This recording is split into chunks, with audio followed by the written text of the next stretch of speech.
मैं professor doctor Anjum Rahman, basically मैं gynaecologist हूँ। इसके अलावा मैं एक कैंसर सर्जन और लेप्रोस्कोपिक सर्जन हूँ। मेरा स्पेशल इंटरेस्ट है इनफर्टिलिटी के पेशेंट में और गायनी एस्थेटिक सर्जरी में। आज हम आपसे डिस्कस करेंगे लिटिल बिट अबाउट औरतों में किस तरह का कैंसर हो सकता है और उसका क्या इलाज हो सकता है।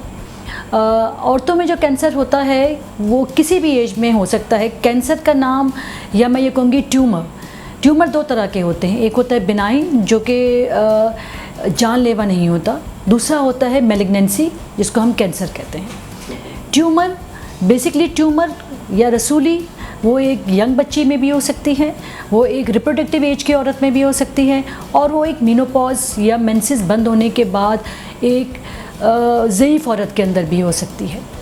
इम्पॉर्टेंट बात यह है कि हम उसमें कैसे आप अपनी चीज़ को कैसे डायग्नोस कर सकते हैं। कुछ रिस्क फैक्टर ऐसे हैं जिसमें स्पेशली जैसे मैं किसी की फैमिली में मल्टीपल लोगों को, चाहे मेल हो या फीमेल हो, उनमें किसी तरह का भी कैंसर हो, या आप अपने साइकिल पैटर्न में चेंज महसूस करें कि पहले मेरी साइकिल नॉर्मल थी, हैवी हो गई, कम हो गई, वेट गेन और वेट लॉस, इसके अलावा भूख का कम हो जाना, इसके अलावा आपको लगे कि जी मेरा पेट फूल रहा है, या फिर मुझे वज़न ज़्यादा, मैं अपना इवन वज़न बढ़ रहा है। हर तरह का ट्यूमर कैंसर नहीं होता। मैंने आपको बताया बहुत सारे ट्यूमर कैंसर नहीं होते। ह्यूज फाइब्रॉइड, बच्चेदानी का बहुत बड़ा ट्यूमर है जो साइज़ के साथ बढ़ता जा रहा है, आप खुद वेट अपना बड़ा पेट फूला हुआ महसूस कर रहे हैं।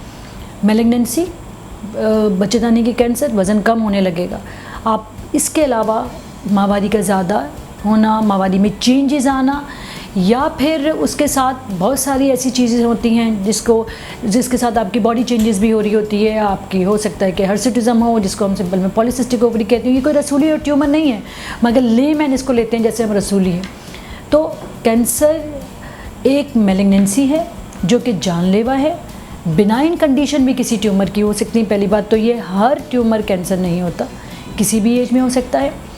टाइमली इसको डायग्नोस करना बहुत ज़रूरी है। जितना जल्दी आप डॉक्टर के पास जाएंगे, जितना जल्दी डॉक्टर आपसे कंसल्ट करेगा, उसकी डायग्नोसिस होगी, उसकी ट्रीटमेंट होगी, और वो आपके लिए आगे 5 ईयर सर्वाइवल आपका उतना अच्छा होगा। स्पेशली कैंसर पेशेंट में, स्पेशली वो लोग जिनको कोई एबनॉर्मलिटी हो या फैमिली हिस्ट्री हो।